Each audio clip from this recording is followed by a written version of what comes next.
Today's topic is AS14 Accounting for Amalgamation by Priyanka Srivastava. Okay, so before we start मैं short में भी आपको बता दूँ कि हमें कौन कौन से टॉपिक्स इसमें कवर करने हैं. Okay, I be teaching in Hindi and English both. ठीक है, wherever I feel it necessary कि इंग्लिश में बताना चाहिए या हिंदी में, it will be combination of both.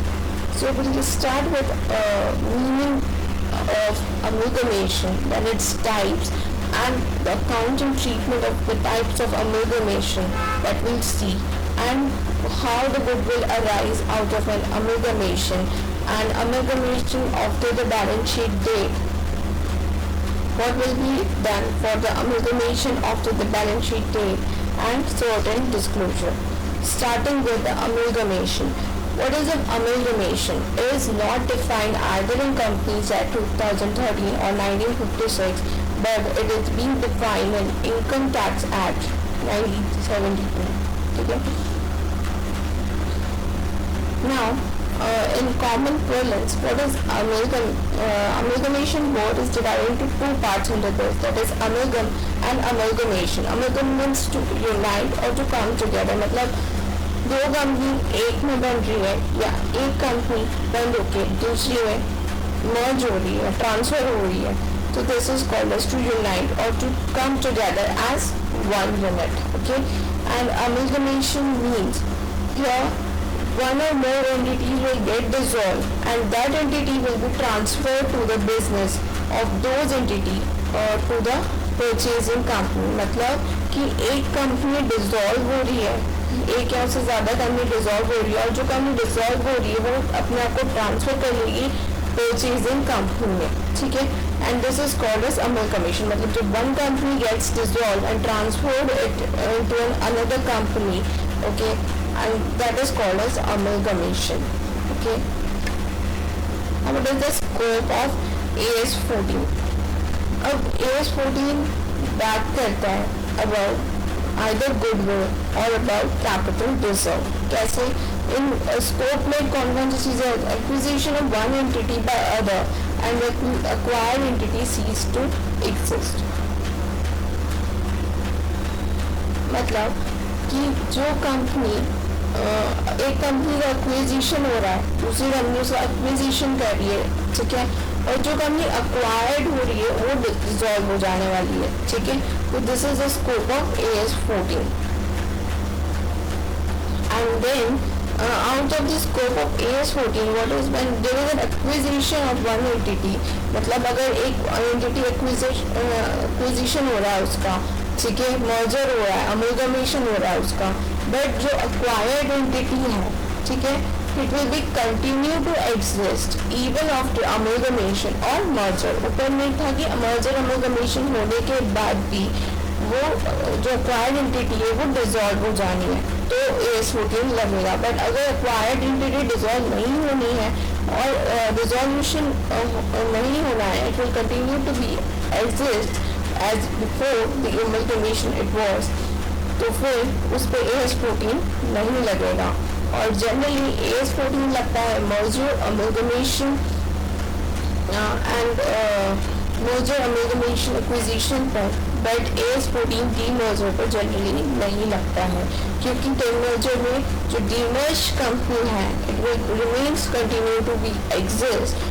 ठीक है, इवन आफ्टर द अमलगमेशन, क्योंकि डीमर्जर में generally just one of the unit is get demerged and acquired by the resulting company and the rest of the unit still lies with the demerged company. Therefore the demerged company will continue to exist. Okay, now see how we can judge it. First case, A Limited acquired by B Limited, ठीक है, and the B Limited is a resultant company and A Limited gets dissolved. So this is AS14 will cover.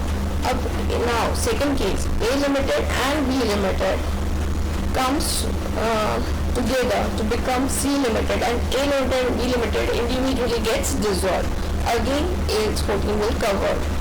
But A Limited acquired by B Limited and both A Limited and B Limited are continued to exist, then AS14 will not be covered with this. Okay, now modes of business restructuring. There are different kinds of restructuring that I had already told. It's amalgamation, demerger, slump sale and itemized sales. What is it? Amalgamation हमने पढ़ा अभी, merger दो या उससे ज़्यादा company का जो merger होता है into one or more companies to form another company. When two or more companies merges to form another company, okay, तो उसे बोलते हैं अमेलगमेशन और उस पर एएस 14 लग जाता है. ठीक है, आते हैं डीमर्जर में. Demerger is defined under income tax act, जो कि बोलता है कि there is a transfer of a business, okay, और बिजनेस यूनिट और undertaking of a company to another company and such that shares are issued to the shareholder of parent company. Two things has been said in this. First, transfer of a business of a company to another company plus consideration दिया जाएगा किसमें? In the form of shares to the shareholders of transferred company. तो demerger पे I had already told AS 14 applicable नहीं होता है. ठीक है. Now slump sale. Slump sale is again defined in Income Tax Act. And again section 181A of Companies Act also defines slump sale. What it says is sale of a business of a company to another company for a lump sum consideration without assigning value to individual asset or liabilities is known as slump sale. और slump sale पे AS 14 नहीं लगता है, slump sale पे लगता है AS 10. Okay, that's general accounting principles. Now come to itemized sale. Itemized sale के अंदर क्या होता है? We sell a business asset, only asset of a company to another company for a consideration. ठीक है, your value is again assigned to an individual asset or individual liability. Again यहाँ पे AS 10 लगेगा on fixed asset, AS 20 on 6 on intangible asset and other AS also may applicable on it. Okay, scope. Now I will analyze the scope. Okay, first we are just give you a review. एक review दिया था मैंने, but अब मैं summary बता रही हूँ कि मैंने पूरी कहानी बता दी है स्कोप की, तब मैं सिर्फ तुम्हें समरी बताऊंगी स्कोप के बारे में. क्या बोल रहा है? Accounting of amalgamation is governed bye AS 14 which applies principally to the companies and does not apply to acquisition where the acquired entity continues to exist, like share purchase, asset purchase. Okay, what it's saying, it applies to the company AS 14, ठीक है, yet but it does not apply to what? Acquisition where the acquired entities continue to exist. दो बातें इसने बोली है, एक company पे लगेगा मेनली, बट उन एक्विजिशन पे नहीं लगेगा जहाँ पे acquired entity this continues to exist, मतलब वो अभी भी continued है even after amalgamation or merger or anything. ठीक है. Now again we had completed one point, that is scope. Now we'll come to the point types of amalgamation. Okay, so amalgamation is of two types. First is in the nature of merger and second is in the nature of purchase. In the nature of merger में अगर हो रहा है तो उसके लिए उसको कुछ कंडीशंस है वो कंप्लाई करनी होगी. अगर वो कंडीशन सारी की सारी कंप्लाई करता है तो वो in the nature of merger है, और अगर उनमें से कोई एक भी कंडीशन वो कंप्लाई नहीं करता है तो वो in the nature of purchase आ जाएगा. ठीक है, अब अगर वो in the nature of merger आता है तो उसे अकाउंटिंग मैथड कौन सी फॉलो करनी होगी? That is pooling of interest method. ठीक है, और अगर इन द नेचर ऑफ परचेज आता है तो उसे अकाउंटिंग मैथड फॉलो करनी होगी, कौन सी? Purchase method. ठीक है, दोनों में कुछ डिफरेंसेस हैं, कुछ सिमिलैरिटीज हैं, वो हम आगे देखेंगे. सबसे पहला, इन द नेचर ऑफ मर्जर में अगर फॉलो करना है तो उसे ये कंडीशंस फॉलो करनी पड़ेगी, ये 3 कंडीशंस फॉलो करनी पड़ेगी. सारी की सारी कंडीशन, एक नहीं, all the conditions need to be followed. So first condition that all the assets and liabilities are taken over by FERI company, transferring company. ठीक है, means all the asset and liability of transferred company, मतलब जो company जिसका amalgamation हो रहा है उसे हम ट्रांसफरर कंपनी बोलते हैं, और जो अमेलगमेशन कर रही है जो रिजल्टिंग कंपनी होगी उसे हम ट्रांसफरी कंपनी बोलेंगे फर्स्ट ऑफ ऑल, ठीक है। तो आगे से इसमें जब भी बात होगी तो वो ट्रांसफर कंपनी मतलब जिसका अमेलगमेशन हो रहा है, ट्रांसफरी कंपनी मतलब जो अमेलगमेशन कर रही है, ठीक है। Now all the asset and liabilities are taken over by transferring company and जितनी भी एसेट है ट्रांसफरर कंपनी की बिफोर अमेलगमेशन वो बन जाएगी ट्रांसफरी कंपनी की, ठीक है।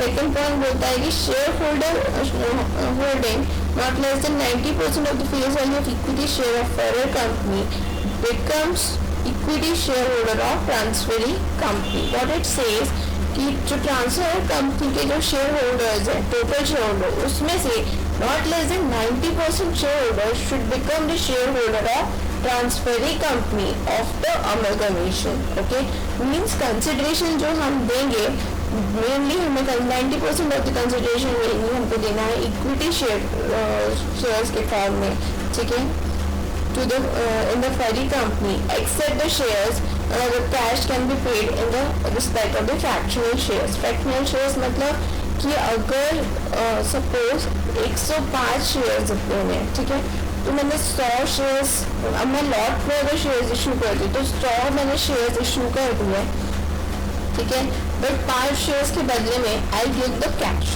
ओके, तो that is a fraction shares जो कि लॉट में नहीं फॉल करता, ठीक है। तो मेनली क्रक्स क्या है इस पॉइंट का कि जो कंसिडरेशन है हम वो पे करेंगे in the form of equity shares and not in the form of cash.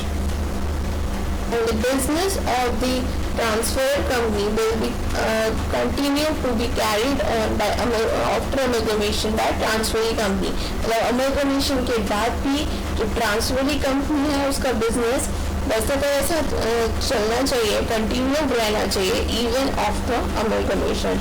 And asset and liabilities are incorporated in the books of the furry company at the book values। Means यहाँ पे जो asset और liability transfer होगी वो book value पे होगी, ठीक है, फेयर वैल्यू पे नहीं होगी, ठीक है। बुक वैल्यू मतलब उस वैल्यू पे जो ट्रांसफर कंपनी की बुक्स में जो वैल्यू अपीयर करेगी एसेट और लायबिलिटीज की, वही वैल्यू ट्रांसफरी कंपनी की बुक्स में उन एसेट और लायबिलिटीज की अपीयर करेगी, ठीक है। Now there is an example where it says 90% criteria mentioned for amalgamation to be classified as amalgamation in the nature of merger, and it excludes equity shares held by transferring company or its subsidiary or its nominee immediately before amalgamation। What it says 90% criteria, एक point पे ये क्या बोलता है कि 90% criteria जो है इसमें जो मेंशन किया है इसमें हम किन लोगों को एक्सक्लूड करेंगे, उन इक्विटी शेयर्स के पार्ट को एक्सक्लूड करेंगे जो कि हेल्प करता है, जो किसके पास है, वो ट्रांसफर कंपनी हेल्प कर दी अपने नाम पे, या ट्रांसफर कंपनी की सब्सिडी या ट्रांसफर कंपनी का कोई भी नॉमिनी हेल्प करता है इमीडिएटली बिफोर अमेलगमेशन, तो वो पार्ट हम एक्सक्लूड करते हैं। और इस पॉइंट को बेटर तरीके से हम समझेंगे इस एग्जाम्पल से। वो क्या बोलता है कि एक्स लिमिटेड वाई लिमिटेड को टेक ओवर करता है under the scheme of merger, ठीक है। Y limited now cease to exit. अब कंसिडरेशन दिया जा रहा है way of equity shares of X limited into 1:1 ratio. अब ये बोल रहे हैं कि एक्स लिमिटेड के ऑलरेडी 5% शेयर्स है वाई लिमिटेड में prior to the effective date of merger. Now 86% of the shareholders of Y Limited, excluding X Limited, agrees to become shareholder, whether the above thing is AS14 or not. What it says, actually, we need to see 100 में से 5% है इनके पास, किसके पास, X Limited के पास, तो 5% हम 100 में से माइनस करेंगे, that is 95, और 95 का 90% जब हम निकालेंगे इट विल बी 85.5। तो 90% से ज़्यादा यहाँ पर शेयर होल्डर्स जो है एक्स वाई लिमिटेड के एक्स लिमिटेड में बन रहे हैं, that is 86%। So therefore it is being considered as merger in the nature of amalgamation in the nature of merger as per AS14, क्योंकि 90% से ज़्यादा। बट हम इसका कैलकुलेशन कैसे करेंगे, it would be 100 minus 5%, that is 5% for what, जो कि Y limited के पास है, ठीक है, दैट वुड बी